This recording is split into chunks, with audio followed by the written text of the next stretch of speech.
بفەرمونون.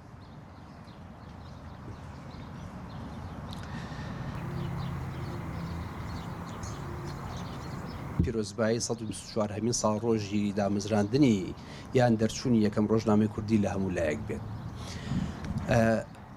وتارێکی هاوبەش لە نێوان هەرسێ با بڵێن کۆکەرەوەی قەڵەم بەدەستەکانی ئەمڕۆیان ئەتوانین بە شێوازێکی وا پەنجە بخێنە سەر هەندێک لە کێشەکان کە وتارێکی ئەتوانم بڵێم نۆرماڵ و تەقلیدی نەبێت. 124 ساڵ تێپەڕی زۆر شت هەیە نەکراوە لە دنیای ڕۆژنامەوانی کوردیا کە ئەوایە بکرایە و زۆر شتیشەیە کراوە کە ئەوایە لە ڕۆژنامەوانی کوردیان نەکرایە. بۆیە کۆمەڵێک خاڵی کورت و بە دەردی کوردەواری لە کورت و کرماژمان دەستنیشان کردووە کە ئێمە لە دوای 124 ساڵ هێشتا استراتیژی میدیای کوردیمان تانوپۆن نەکردووە. یعنی نازانین میدیای کوردی دەموچاوەکەی چۆنە. ئەمە یەکێک لەو خاڵانی کە دوای سەدەیەک و چارەکە سەدەیەک پێویستە ئێمە قسەی لێ بکەین، ڕخنەی لێ بگرین، ڕخنە لە خۆمان بگرین وەک ڕۆژنامە نووسەکان وەک ئەکادیمیەکان. بە سەدەیەک نەتوانین تانوپۆکەڵم تانوپانی دەموچاوێک بۆ میدیای کوردی دروستکەین کەواتە جێگی ڕخنەیە. ئەی چی بکەین بۆ ئەوەی کە بتوانین میدیای کوردی سیمایەکی بینێ، شکڵێکی بینێ. لە کۆی لێشاوی چەندایەتی 1500 کەناڵی ڕێگە پێدرا و لە هەرێمی کوردستانە. زیاتر لە 1500 کەناڵمانەیە کە لە چەندایەتی هیچ کێشەیەکمان نییە. بەڵام باز لە چۆنایەتی بکەین ئێوە خۆتان ئەتوانن کە گوێ لەو مامۆستایانەگرن لە ئیڤێنتەکە پێشکەشی ئەەکەن. ئەزانین لە کێشەیەکی کوالیتی و میدیایان لە چ قۆناغێکی سەختە ئەژین. جوانترین تەکنیکمان هەیە بەڵێ جوانترین لە گرانترین مانگی دەستکردا بەشدارین، بەڵام لە ناردنی مەسجا کڵۆڵین.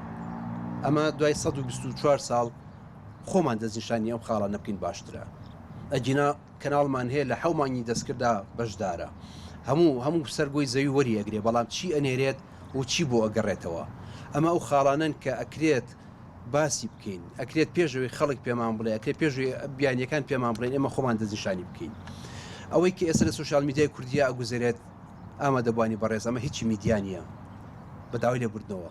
بەڕاستی ئەوەی کە ئەگوزارێت لە میدیای سوشال میدیای کوردیا تۆمەتە، تاوانە، کۆمەڵێک خەرقی ئیتیکی کاری ژیانی خەڵکە نەکە، ناڵێن ئیتیکی ڕۆژنامەنووسی، چونکە بە هیچ شێوەیەک سوشال میدیای کوردی میدیان نییە، نەچۆتە خانی میدیاوە. لەبەرەوەی ئێستا مامۆسایان کە باسی ئەەکەن پەنجا خەنە سەر خاڵە گەورەکان، بەڵام لەگەڵ ئەوەشە سوشال میدیای کوردی کێشەیەکی بۆ میدیای ڕەسەنی کوردی دروست کردووە. ئەو کێشەیە بەڕاستی ئێمە گیرمان خواردو بەدەستیەوە. کێشەکان هەمووی ڕوبەڕووی ئەو خەڵکانە بوونەتەوە کە کاری ڕۆژنامەوانیەکەن. بەڕاستی جوانترین بابەتی کوردی لە میدیای کوردیا لە سوشال میدیاکەی کە باسم کرد کەمترین لایکی بۆیێت. ئەمە هەمووتان هەستان پێ کردووە. باشترین بابەت کەمترین لایکی بۆیە، بەڵام بێبەهاترین بابەت زۆرترین لایکی بۆیێت. ئەمە ئەو مۆزوعەیە کە ئەبێت بەڕاستی باسی لێ بکرێت، کە ئەبێت لە 124 ساڵەدا نێڵین ڕاگوزەر تێپەڕێ بە سەرمانە. بۆچی وایە؟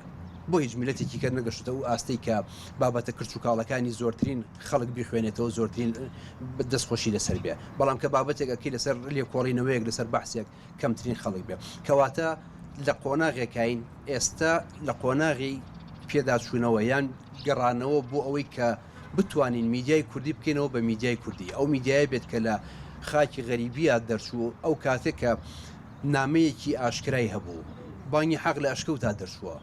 ئامادەبوانی بەڕێز ئێمە تاکە میلەتێکی لەسەر ئەرزاکە لە ئەشکەوتا ڕۆژنامەمان دەرکردووە، تاکە میلەتێکی لەسەر ئەرزا کە لە خاکی غەریبە و لە تاراوگەیە ڕۆژنامە یەکەم و نۆبەری ڕۆژنامەمان دەرکردووە. ئەو شەرەفە گەورەمان هەیە، بەڵام بەداخەوە ئێستا گەشتێتە قۆناغێک کە بڵێن 124 ساڵ لەمەوە پێش میدیای کوردی لە ئاستێکی استراتیژی باشترا بوو، لە دەموچاوێکی گەشترا بوو. زۆر کێشەمان هەیە، ناکرێت لێرەیە باس بکرێت، بەڵام سندیکای ڕۆژنامەنووسانی کوردستانیش نەیتوانی و بێ بەو مەرجعی کە بەرگری لە هەموو ڕۆژنامەنووسان بکات.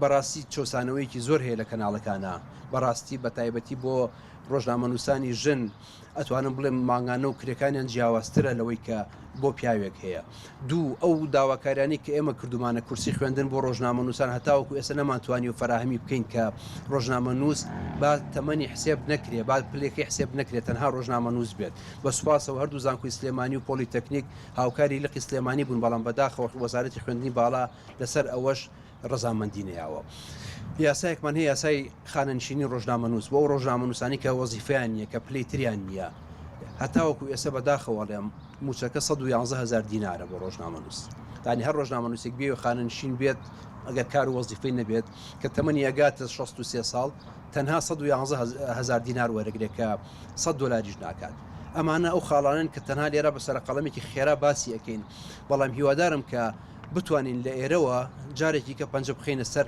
ئەو کێشانەی کە میدیای کوردی بەدەستیوە ناڵێنێ خاڵی ئەخیر و کۆتایی کە ئەمێ باسی بکەم لە دوای 124 ساڵ زمانی کوردی و زمانی ڕاگەاندنی کوردی بۆ بە زمانی گەڕک خەڵکی هەولێر بە زمانی هەولێر ئەنووسن خەڵکی سلێمانی بە زمانی سلێمانی شارە زور و هەڵەبجە هەورامانیش بە زمانی خۆیان شار باژەڕش بە زمانی خۆی ئەمە لە جاتیەوەی کە میدیا زمانەکەمان بۆ کۆکاتەوە بەداخەواڵێم لە دوای 124 ساڵ میدیا زمانەکەی پەرت کردووە ئەمە کۆمەڵێک لەو دەردەدڵانن کە بەنای ڕۆژنامەنووسانەوە من توانیم لێرە لە یادی 124 ساڵەیە باسی بکەم و هیوادارین بتوانین کەم تا زۆر ئەم گلەی و گازندانە بگەینە بەردەستی ئەوانەی کە پێویست دەکات جۆمان لێ بگرن بەڵێ بە مزەکەرە و بە لایحەش گەشتۆتە دەستی پارلەمان و گەشتۆتە دەستی حکوومەت کە کێشەی میدیای کوردی کێشەی قوڵی هەیە یانە بە چاوی خۆتان وەرەزان ڕۆژنامەنووس لەمانە کە لەوانێت 4-5 ڕاماڵی ڕۆژنامەگەری ئەنجام بدە